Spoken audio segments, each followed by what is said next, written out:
We've all done it, swiped right, sent that first message, stepped out for that first date, heart a little bit excited, a little bit something else. Because there's a certain kind of vulnerability in meeting someone new, isn't there? A willingness to trust. But what happens when that trust is shattered in the most horrifying way imaginable? When the person across from you is not who they seem, not even close. When a profile picture hints at something wrong, or a perfectly normal evening turns into a living nightmare where you just want to get your own house key back. Tonight, we're diving into 7 chilling, true encounters that will make you look twice at every new match. Listener discretion is definitely advised.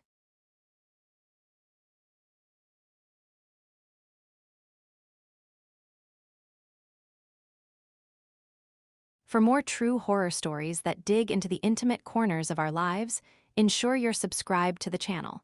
You won't want to miss what's coming next. It was a Friday evening, much like any other, only perhaps a little colder than usual for late spring. I remember the chill in the air contrasting with the warmth of my apartment, a familiar comfort as I settled onto my worn sofa. My cat, Luna, a sleek black shadow, purred contentedly on my lap, her rhythmic rumble a soothing soundtrack to the quiet hum of my laptop. This was my ritual. Unwind from the week, catch up on some mindless browsing, maybe swipe through a dating app or two. I wasn't actively looking for anything serious, just open to possibilities. Most profiles blurred into a predictable sameness. Gym selfies, travel photos, generic bios. Then I saw his profile. Liam, his main picture, was striking. Not conventionally handsome, but interesting. He was standing in what looked like an old, overgrown garden, the kind with moss-covered stone walls and ancient trees. The light was dappled, casting strange shadows, and his face was partly obscured by a low-hanging branch. But it wasn't the setting or even his somewhat enigmatic expression that caught my eye. It was his eyes. Even in the slightly grainy photo, they seemed intensely focused. Like he was looking right at me, not merely at the camera. I swiped right. Almost instantly, a match. My heart did a little skip, a mixture of surprise and slight excitement. He messaged almost immediately, "Hey, your profile caught my eye. Your smile is really infectious." A decent opener. We started chatting, our conversations flowed easily. We talked about books, old movies, the strange beauty of forgotten places. He mentioned he was a landscape photographer, which explained the artistic quality of his profile picture. He had a way of describing things that made them come alive. He spoke about light and shadow as if they were living entities, but there was a subtle undercurrent, something I couldn't quite pinpoint. He'd occasionally say things that felt a little off. Like when I mentioned my cat, he said, "Animals always sense things before we do. They're much closer to the pulse of the world." Or, when I talked about my old apartment building, he mused, "Every old dwelling holds echoes. Some louder than others." I brushed them off as artistic eccentricities. After about a week of constant messaging, we decided to meet. He suggested a quiet cafe near an old park downtown. As I got ready, I found myself glancing at his profile picture again. That garden, it was so evocative. I zoomed in, trying to make out more details. The stone wall, the gnarled roots, the way the light fell. And his eyes, they still held that unnerving intensity. As I stared, something shifted. It was fleeting, a blink and you miss it kind of thing. The light in the photo seemed to flicker, just for an instant. Then, and this is where my blood ran cold, his eyes in the picture, they blinked, not a natural blink, like a person captured mid-blink. This was a deliberate, slow, observing blink. It was as if the still image had come to life, just for that fraction of a second, to acknowledge my gaze. I gasped, pulling my hand back from the laptop as if it had burned me. My heart hammered against my ribs. I must be tired, I thought, hallucinating. It's just a trick of the light on the screen, a reflection. I leaned back in, scrutinizing the photo. It was perfectly still again, his eyes unblinking, fixed just as before. "You're crazy, Alex," I muttered to myself, rubbing my eyes. But the image of that slow blink was seared into my mind. I tried to dismiss it, to rationalize it away. It's a low-quality image, maybe some compression artifact. I told myself it had to be still, a tendril of unease coiled in my stomach. I even considered canceling the date. But then, the rational part of my brain kicked in. Don't be ridiculous. He's just a photographer from a dating app. You're being paranoid. I made my way to the cafe, the strange incident still lingering in the back of my mind. He was already there, sitting by the window. When I walked in, he looked up, and I saw those same intense eyes from the photograph. Only in person, they were even more striking, almost unnervingly penetrating. He smiled, a natural, easy smile that momentarily eased my apprehension. We ordered coffee, and the conversation flowed just as easily in person as it had online. He was charming, intelligent, and surprisingly attentive. He listened more than he spoke, his gaze steady, making me feel completely seen. As we talked, I found myself studying him, searching for any hint of what I thought I'd seen. There was nothing. He seemed utterly normal, if a little introspective then. Halfway through our second cup of coffee, he paused, his eyes still fixed on mine. "You know," he said, his voice a low rumble, "I never really liked having my picture taken. Felt like a part of you got stuck, frozen in time. But sometimes it's necessary." I shifted uncomfortably in my seat. "Necessary for what?" I asked, trying to sound nonchalant. He leaned forward slightly, his eyes gleaming. "To be remembered, to be present, even when you're not physically there. A good photograph," he continued, his voice dropping almost to a whisper, "can capture more than just an image. It can capture a reflection of the soul. Sometimes it can even hold a piece of it." A cold shiver traced its way down my spine. This was too close to what I'd experienced. "Like a ghost in the machine," I joked, trying to lighten the mood. He didn't laugh. He just held my gaze, and I felt a faint, almost imperceptible pressure behind my eyes, as if his stare was physically pressing on my consciousness. Something like that, he said, his voice barely audible now. More like an imprint, a living memory. Then he blinked, slowly, deliberately. Just like the profile picture dot in that instant, the casual buzz of the cafe around us faded. The clatter of cups, the murmur of conversations, it all receded into a distant hum. All I could see were his eyes, deep and knowing, and all I could hear was the frantic thump of my own heart. It was a mirroring of the photo, a perfect, terrifying echo. It wasn't a hallucination. It wasn't a trick of the light. He was aware of it. He was aware that I saw it. The air around us seemed to thicken, charged with an unspoken understanding. He held my gaze for a moment longer, a subtle, almost imperceptible smile playing on his lips. It wasn't a friendly smile.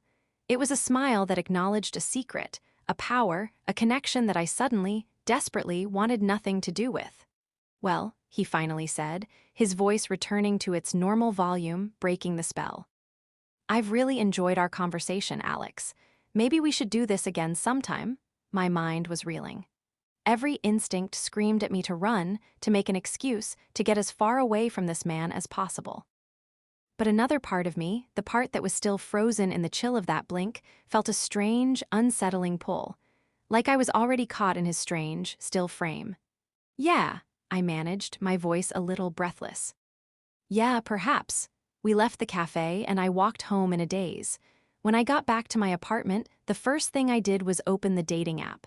I scrolled to his profile, my finger trembling. The picture was there, just as before. Liam, standing in that overgrown garden, partly obscured by the branch, his eyes fixed. I zoomed in again, holding my breath. I stared at his eyes, willing them to move, dreading that they would. They remained perfectly still. Frozen. Unblinking, but then, as I watched, a tiny, almost imperceptible shimmer caught my eye, deep within the darkness of his pupils. It was like a miniature reflection, a glimmer of something. I leaned closer, squinting. And as I did, I swear, I saw it a minuscule, silvery glint. It looked almost like a tiny, distorted reflection of my own face, staring back at me from the depths of his eyes in the picture. Caught. Imprisoned, I closed the laptop with a snap, the sound echoing unnervingly loudly in the quiet room. Luna looked up from her nap, sensing my distress, her tail giving a tentative flick. I didn't know what Liam was or what that photo meant. But I knew one thing: I would never, ever, swipe right on another profile picture again without a profound sense of dread. And I would certainly never answer his text messages. Who knew what else could be captured or stolen by a single, terrifying blink?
The cafe was one of those quirky, independent places with mismatched furniture and the perpetual smell of roasted coffee beans. I remember the late afternoon sun streaming through the large windows, bathing everything in a soft, golden glow. It was a Saturday, around 4 p.m., and I was meeting someone for the first time. Max. We'd matched on a dating app, and our conversations had been surprisingly easy, flowing, even. He seemed genuine, kind, and had a great sense of humor in his texts.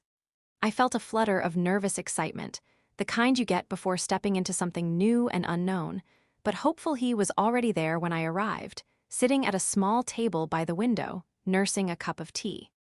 Tall, with kind eyes and a welcoming smile, we started talking, and it felt instantly comfortable. We chatted about our jobs, our hobbies, the usual first date topics. The conversation drifted to childhood, to what we wanted to be when we grew up. I laughed, admitting I'd always wanted to be an astronaut. Even had a glow-in-the-dark star map on my ceiling, I confessed, feeling a little silly. Max just smiled, that same warm, open smile.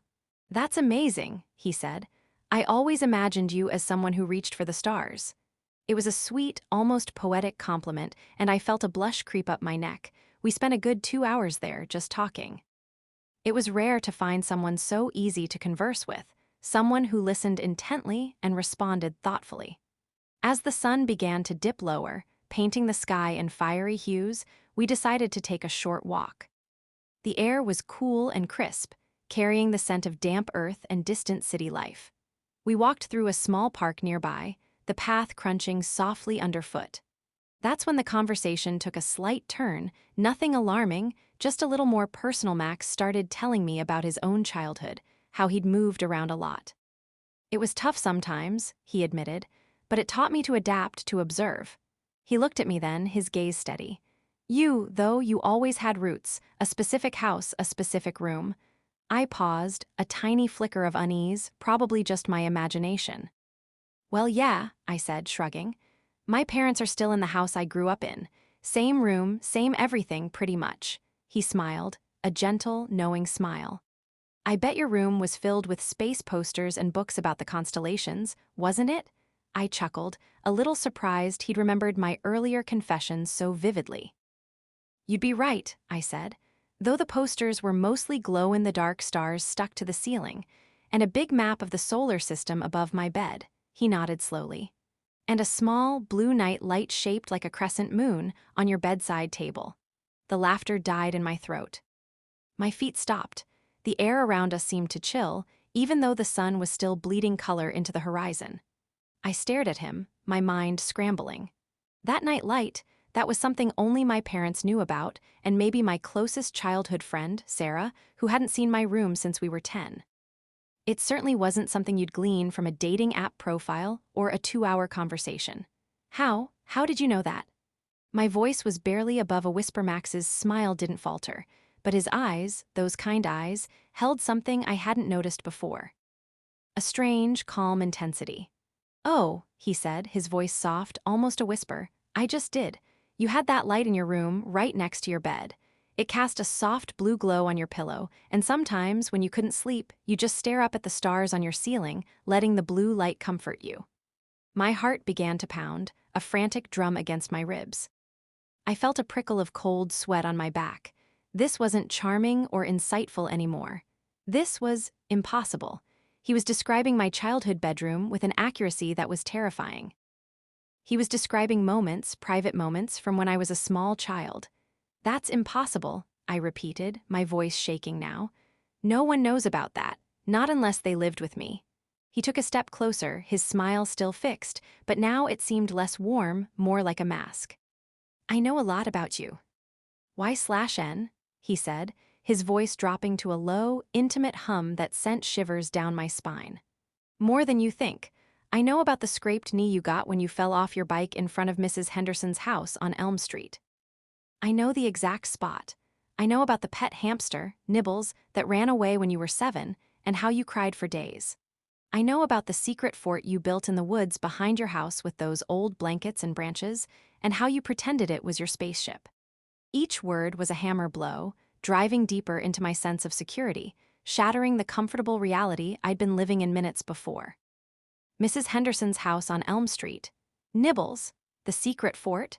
These were not just details, they were memories, fragments of my childhood that lay buried deep in my own mind, rarely resurfacing. He was recounting them with precise, chilling familiarity. I backed away, stumbling slightly on the paved path. My breath hitched in my throat. This wasn't a cute shared connection, it was something deeply, terribly wrong. Was he a stalker? Had he researched me to this extreme, invasive degree? But how could he know these forgotten details? Who are you? I stammered, my eyes wide, desperately searching his face for an answer, a hint of recognition, anything to make sense of this nightmare. His smile finally widened, revealing a stark, unsettling absence of warmth or genuine emotion. His eyes, fixed on mine, seemed to gleam in the fading light. I've always been with you, why/N? He whispered, his voice resonating with an unnatural echo that sounded like it came from everywhere and nowhere at once. I've watched you dream of the stars, watched you grow. I've been waiting for you to notice me. The air turned truly cold then, the golden light of dusk replaced by an oppressive shadow that seemed to emanate from him. The friendly cafe, the peaceful park, all dissolved into a swirling vortex of fear. I turned and ran, not thinking, just running. I didn't look back. I didn't know if he was following me or if he even needed to. The implication was clear. He was somehow connected to my very existence, had been observing me from the shadows of my past, lurking in the corners of my memories. I never saw Max again. I deleted the dating app, changed my phone number, even considered moving. But the memory of that afternoon, of his calm, knowing smile and the horrific accuracy of his words, still haunts me. Sometimes, in the quiet of the night when I lie in bed, I find myself staring at the dim glow of my alarm clock, and I feel it. A presence. A cold awareness. And I wonder, with a chilling dread, if the one who knew my childhood dream is still watching me reach for the stars, waiting in the darkness for me to finally see him.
Have you ever had a dating experience that just felt off? Share your own unsettling stories in the comments below. I'm genuinely curious to hear them. It was the quiet hum of a Tuesday evening, the kind where the city outside softens its edges and the day's frantic rhythm slows to a gentle thrum. I remember it vividly because it was my first real date with Clara. We'd met online a few weeks prior, and our conversations had been easy, filled with quick wit and shared laughs. She told me she lived in one of those charming, albeit slightly aged, apartment buildings downtown, the kind with ornate brickwork and tall, narrow windows that hinted at stories behind every pane. The date itself was wonderful. Dinner at a small Italian place, then a walk through a park where the streetlights painted long shadows. We talked for hours, comfortable silences interweaving with animated chatter. As the night wound down, she invited me up for a final cup of tea. My heart gave a little hopeful flutter. It felt like a natural, unforced progression. Her apartment was on the third floor. The hallway outside smelled faintly of old wood and something vaguely citrusy, probably from a neighbor's air freshener. Clara unlocked her door, and as she pushed it open, a wave of cool air hit me. It wasn't a blast of air conditioning, more like the subtle chill of a space that hadn't been warmed by human presence for a while. "Make yourself at home," she said, her voice a little softer now, as we stepped inside, and that's when I noticed it. Or rather, what I didn't notice, the apartment was sparse, extremely sparse. It wasn't barren, not exactly, but it felt strikingly empty. The living room, which was directly off the small entryway, had a single, rather expensive-looking modern sofa in a muted gray. No coffee table, no rugs, no bookshelves filled with beloved paperbacks.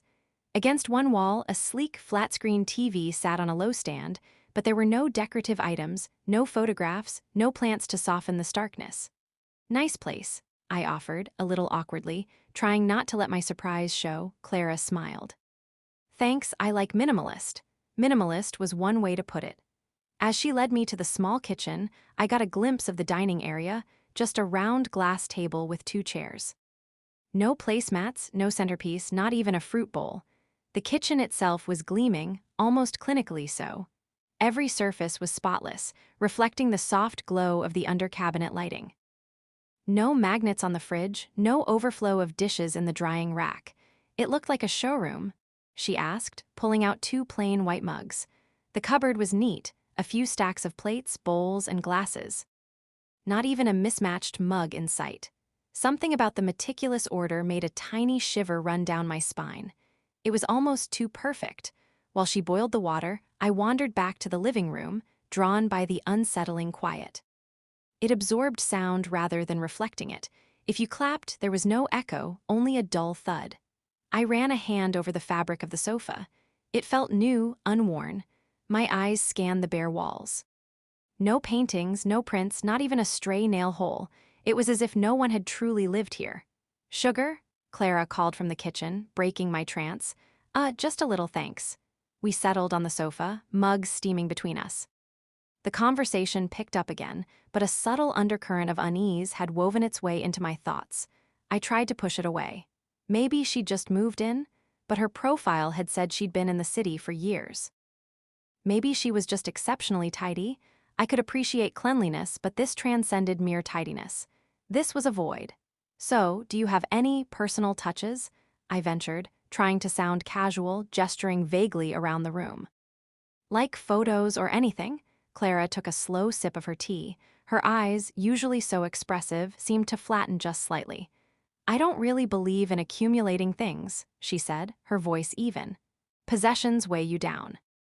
They tie you to a place, to a past." Her words hung in the air, oddly unsettling. It wasn't the sentiment itself that unnerved me so much as the detached way she said it. It felt like a philosophy she had adopted, rather than something truly felt. As the tea cooled, an old grandfather clock in the hallway of the building chimed softly, marking the hour. 1, 2, the sound resonated in the empty space of her apartment, lingering for a second too long. As if searching for something to bounce off of, I finished my tea quickly, feeling the need for the fresh night air. "This has been great, Clara," I said, rising. "I should probably head home." She walked me to the door.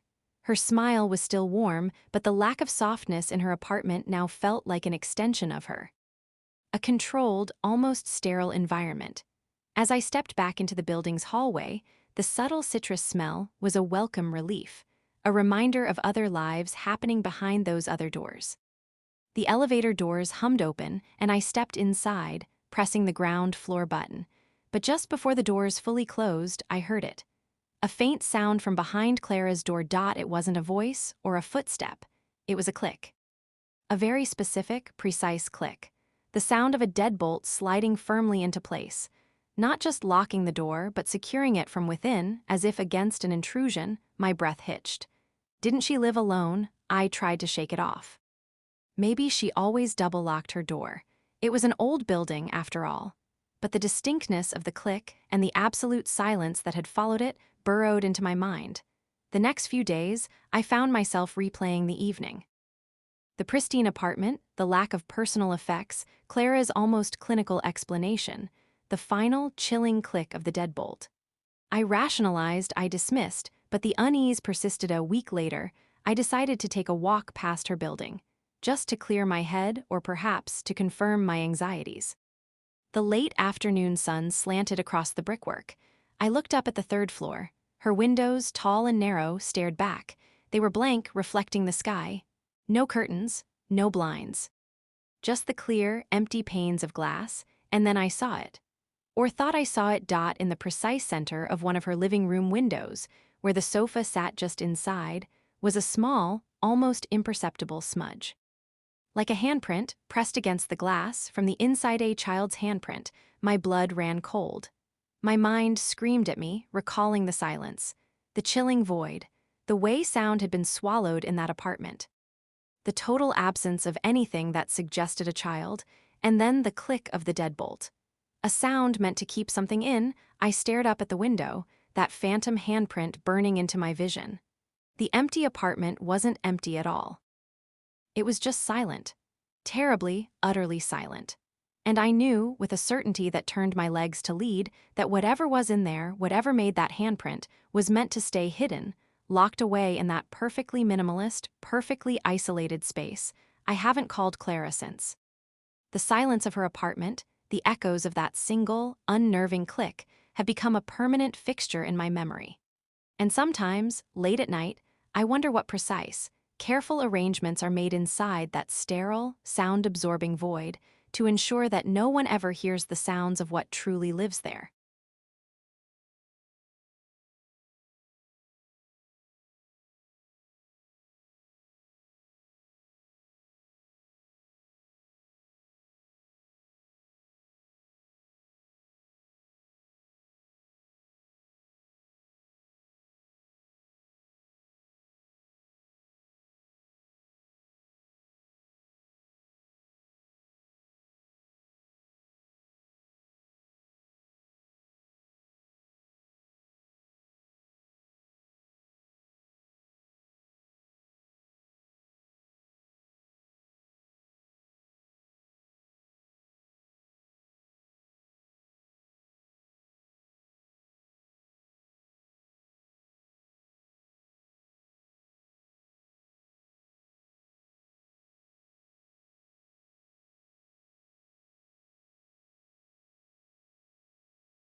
The evening started out ordinary enough, quiet even.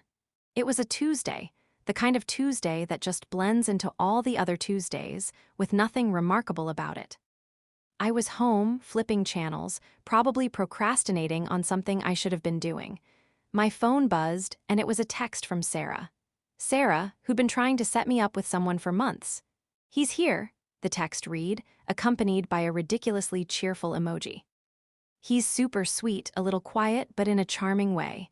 And he's got a great job, you'll love him." My blind date. Right, I'd almost forgotten. I sighed, mostly at the prospect of forcing polite conversation for 2 hours, but also a tiny bit excited. Maybe this time I typed back, "On my way, tell him to order me a water." The restaurant was one of those trendy spots downtown that played jazz music just a little too loud. I spotted Sarah at a corner table, waving.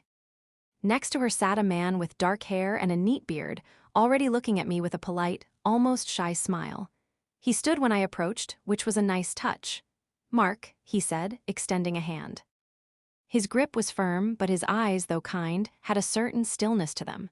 Like deep water, the first hour was exactly as I'd anticipated. Pleasant, a little stilted. We talked about our jobs. He was an architect. Very precise. Our hobbies, I liked hiking. He preferred reading. And the usual small talk that fills the void when two strangers try to find common ground.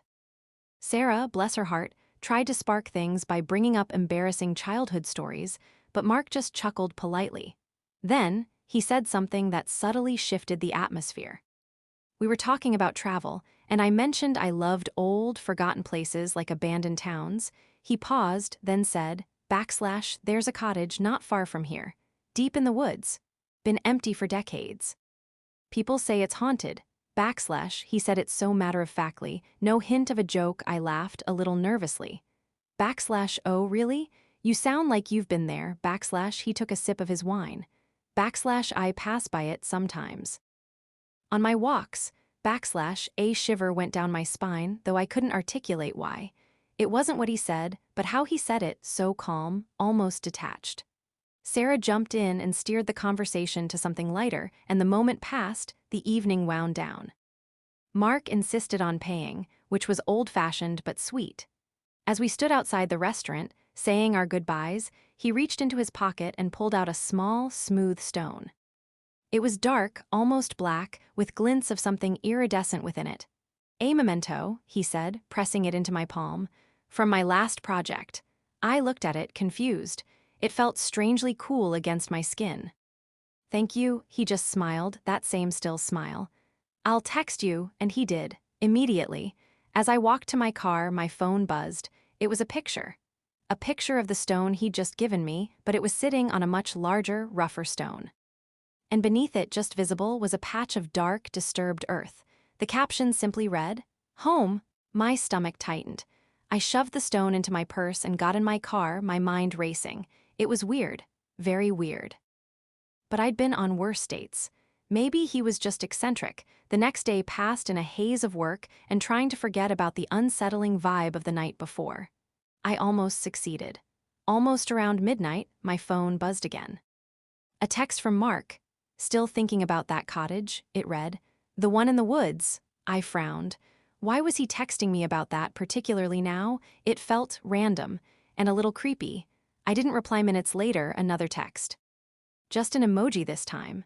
A single eye, a wide-open, unblinking eye. My breath hitched.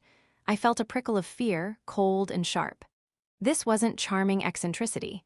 This was something else. I deleted the texts, blocked his number, and tried to convince myself it was just a bad joke, a weird guy. The stone was still in my purse. I considered throwing it out, but something stopped me. A morbid curiosity, perhaps. The next morning, I woke to a strange, almost imperceptible sound outside my window. A faint scratching, like branches against glass, even though there were no trees near my bedroom window. I dismissed it as nerves, then my phone buzzed. A text. I froze. I had blocked him, hadn't I? Checked my phone again.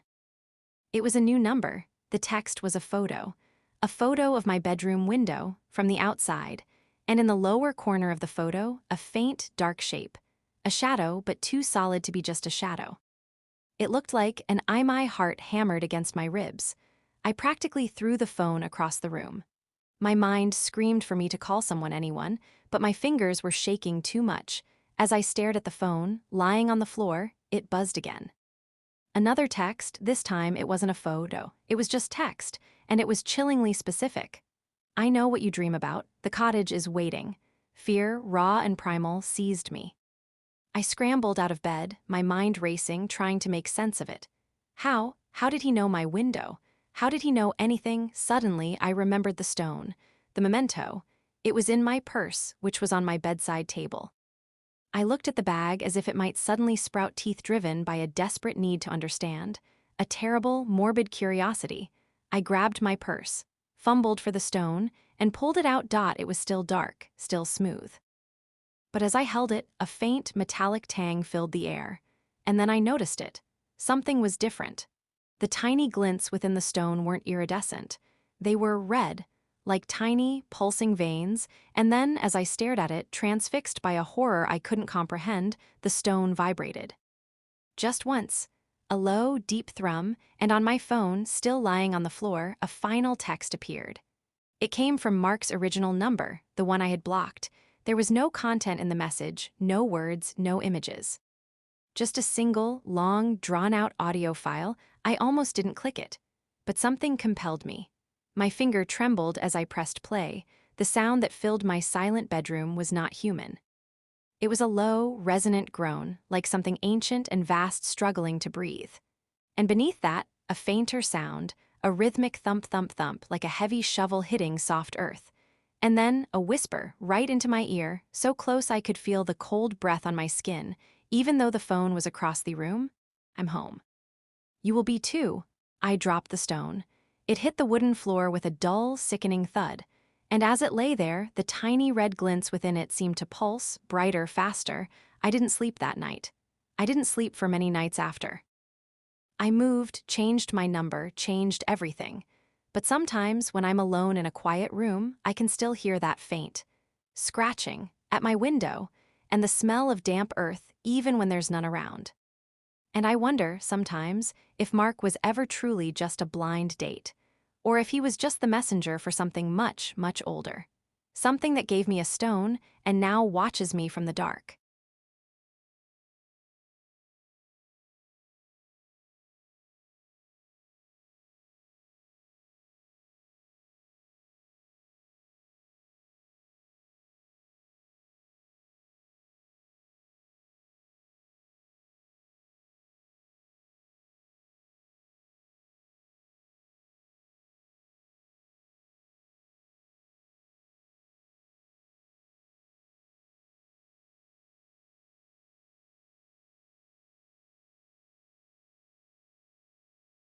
If any of these dating horror stories sent a shiver down your spine, please consider hitting that like button. It truly helps more people discover these terrifying tales. It was a Tuesday night, late autumn, the kind of evening where the air bites with a crispness that hints at winter, but the sky is still a deep, inky blue, studded with early stars. I was at my apartment, nursing a mug of herbal tea, when my phone buzzed. It was Mark. We'd been dating for about 6 months, and things were easy. He was stable, kind, worked a low-key job in accounting, and had a laugh that always made me smile. Nothing dramatic, nothing complicated, just good. "Hey," he said, his voice a little lower than usual, a subtle rasp. "You busy?" "Just winding down." "Why?" "Mind if I swing by?" "Forgot something at your place last week, thought I'd grab it." I thought for a moment. He hadn't been to my apartment in a couple of weeks. We'd been meeting out. "Sure," I said, though a tiny part of me, the part that was already half asleep, wished he'd just wait until morning. "Come on over." He arrived about 15 minutes later. I heard his familiar footsteps on the landing, then the gentle tap on my door. When I opened it, he was standing there, silhouetted against the dim hallway light. But something was off. "Hey," he said again, his voice still that low, gravelly tone. He usually greeted me with a warm, open smile, maybe a soft kiss. Tonight, his expression was flat. His eyes, usually a warm hazel, seemed darker, almost black in the poor light. I replied, stepping aside to let him in. He walked past me without touching, which felt unusual. He always had some small gesture, a hand on my arm, a brush of his shoulder. He moved into my living room, not towards the bedroom where he usually left his little things, but just stood in the center, looking around. "What are you looking for?" I asked, a faint unease stirring in my stomach. The air in the room suddenly felt colder. His gaze swept over my familiar bookshelves, the worn armchair, the little ceramic plant pot on the windowsill. His eyes lingered on everything, as if seeing it for the very first time. It was unnerving. "Just looking," he murmured, his voice now even deeper, a slow, deliberate cadence that didn't sound like Mark at all. The ease had vanished, replaced by an unsettling stillness. I tried to shake it off. Maybe he was tired or had a bad day. "You all right, Mark? You seem a bit distant." Finally turned his head to look at me, and that's when I truly felt it, not my Mark. The eyes were too intense, too devoid of any familiar warmth.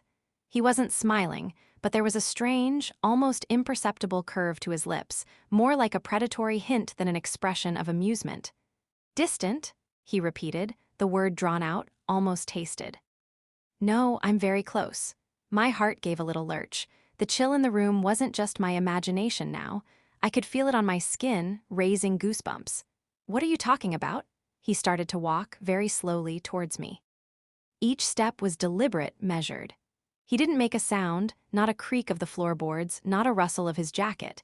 It was like watching a perfectly synchronized, silent automaton. My breath hitched. I'm talking about understanding, he said, his voice dropping to a whisper that somehow filled the entire room. About seeing things as they truly are. He was less than an arm's length away now. My entire body was rigid with an unknown dread. His eyes, those dark, fathomless pools, were fixed on mine. I could almost feel them boring into my skull. "Mark," I whispered, my voice barely audible. "What's wrong?" Then he smiled. And it was nothing like Mark's smile. It was wide, too wide, showing too much gum, and his teeth seemed a little too long, a little too sharp in the dim light. It didn't reach his eyes. His eyes remained utterly still, unblinking, chilling. "Everything is wrong, my dear," he said, the whisper now a dry hiss, like sand on concrete. "And everything is right."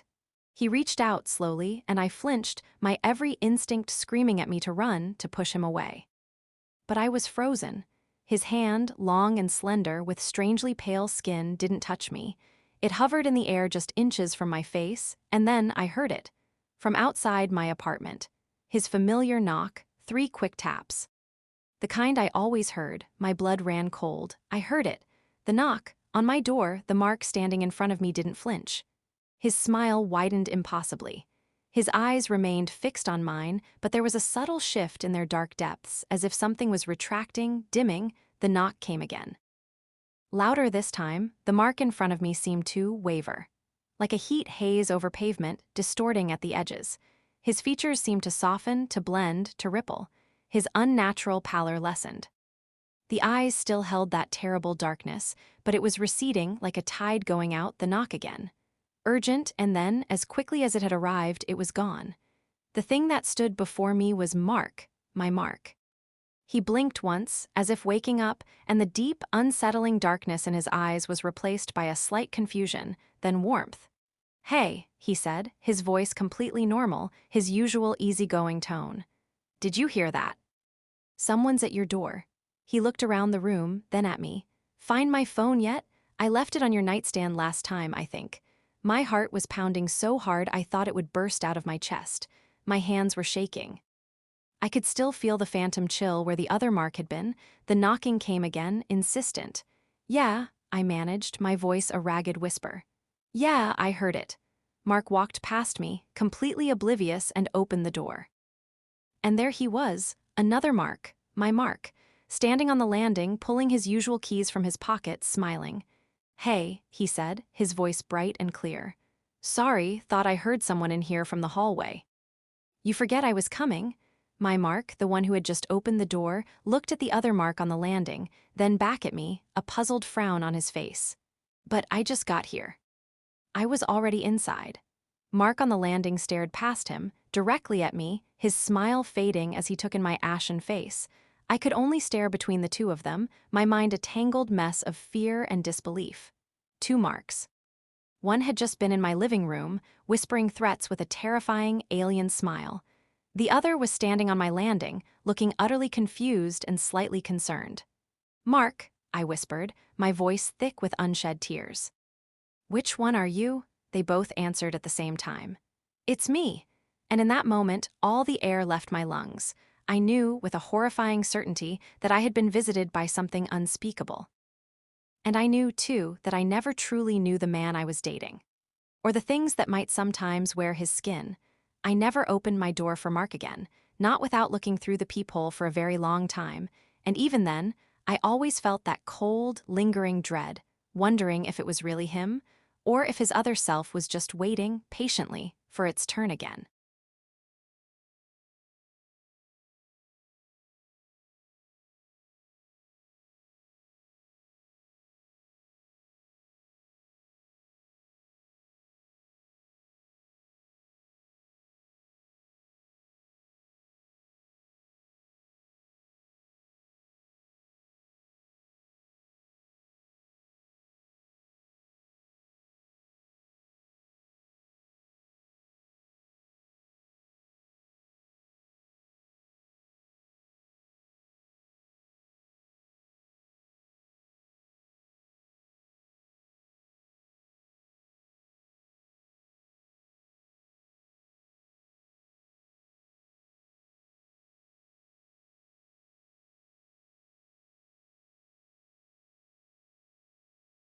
These stories, from the subtly chilling to the overtly terrifying, are just a glimpse into the depths of human darkness and the vulnerability we face when seeking connection. If you dare to venture further into these true accounts of fear and suspense, make sure to subscribe to the channel. There's always a new nightmare unfolding on the horizon.